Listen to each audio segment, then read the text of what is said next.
Stand-up comedy. Too much material, not enough time. I've been writing jokes and stories that are really funny for like 12 years. And over that 12-year period, it expands to even further years back from when I was living in Russia and then after that in the army and then all sorts of other crazy stuff. And I tell people that sometimes having too much material is like a good problem to have because when I get off stage and it's new stuff, I still have stuff that could be new to everybody else, but it's stuff that I wrote like 10 years ago. And it's like a good frustration to have because I always will have material. And while I have that older material that I haven't said, I'm always coming up with new stuff too. And it kind of works like a library. And the only reason I'm talking about this is because every time I get off stage, I keep thinking, I wish I could be on longer. That's my passion. I love it. I understand that right now I'm doing an hour of material and I love it. But even doing an hour and being progressive and coming up with new material and new ideas and always getting better. You see, I can always go back to my older material and refine those jokes now that I'm a better writer. I can always go back to older material and refine the editing of the story or the order that I present the information that I previously wrote several years ago. Again, now that I'm a better writer and also a better editor of my own information and jokes and ideas and writing and style and how you present the information in what order, So perfect example, if there's an action film, it might start during like a huge action sequence, then something crazy happens, and all of a sudden the screen goes back and it says 5 years earlier. A lot of films do that. A lot of action films start in the middle of a story, right? And then it actually backtracks so you know how you get to that. And then once you finally get to that point again, then they'll show you what happens like 2 minutes after where they cut it off at, right? To show you the conclusion of the film. It's a really interesting way of doing things, and I don't want to digress too much. But you can do that in comedy too.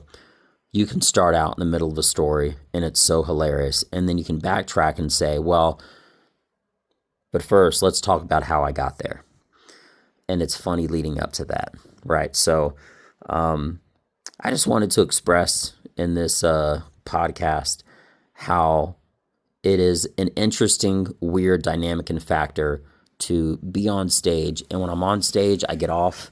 I know, again, only having I'm doing like 1 hour sets now, which is essentially the maximum, but I love it so much. I always want to go over 1 hour.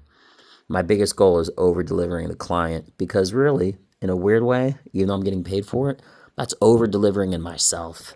That's me fulfilling, telling these stories to people about living in Russia, something crazy that happened in the army or something like my crazy neighbor or something like that, which moved. So I've had several neighbors that moved, so they will remain nameless, but they know who they are.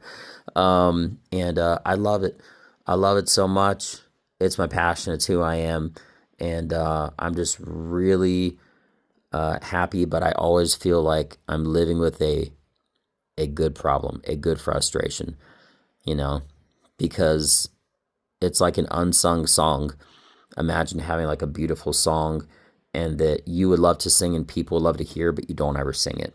It's kind of poetic when you think that. And that's like the metaphor for me when I have all of these stories that are just going untold that no audience has ever heard of. And I didn't even get to try out, but I know they work.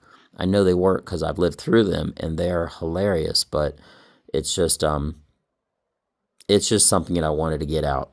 It's just something that I wanted to get out, and I think it really is interesting having these great works of art that are essentially going to be untouched, unheard, and unseen.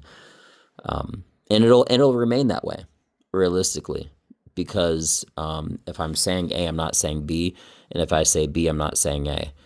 I just have too much stuff, and I wrote for so many years because I didn't have a place to perform, and now that I do, I have an excess of material. Again, that's a good problem. but I just wanted to share it, and now I did. So I hope everybody has a beautiful day. Thank you so much for your time, and Benja Welldone. Check me out. Peace.